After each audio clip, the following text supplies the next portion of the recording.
Alabama fans, Oklahoma fans, welcome back to BetFlow. We're breaking down the big game today. Tuscaloosa, weather's beautiful. Wind, rain, nothing looks like it's going to be an issue. It's just going to be a nice day for some foosball. And so what are we doing here at BetFlow? Well, these are all flows, by the way, and a flow is an interactive widget that highlights a specific bet currently available for you to place. These are stat-backed trends going back as long as the samples will allow us to go, depending on the player and the team. You can see last 10, last 20. We'll keep that at 80% from a tier. What we're doing here specifically is going through the player flows for this big matchup. And these are the trends that can often dictate what will happen in the game itself. So it's kind of like, before you know where you're going, you got to learn about where you've been. It's the same thing with the player-team connection. So what we're trying to do here is figure out, we're going to look at a Ryan Williams flow here.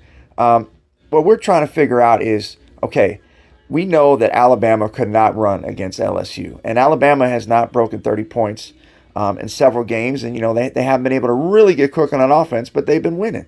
And that's all good. But they rushed for, 56 yards against LSU? Well, guess what?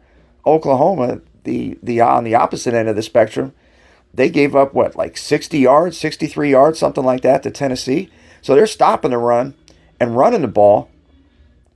And if you go back to last year's matchup when Oklahoma embarrassed Alabama, they put up 24 points, but I believe it was 24-3. They ran for 261 in that game. Oklahoma did. So what do you think is on Alabama's mind? Especially since Mateer last week, I believe, had 16 carries for 80 yards. This is the opposite of that. This is a pass attempts flow. Last 5, last 10, last 20. Let's close by saying this. As we continue to scroll, and you can look at whatever you like here. Pause it whenever you feel the need. You can do this at BetFlow all day. All your best bet research and all your best bets.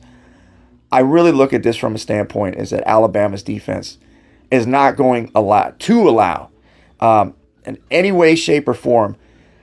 They will be all in on stopping the run for Oklahoma, including Mateer as a runner. Because they also ran for 192 against Tennessee. Not to mention, like I said, they ran for 261 against Bama last week. So look for Bama to be all in to stop the run. That can open up the passing lanes for Mateer. And look for Bama to get it going on the ground. Enjoy.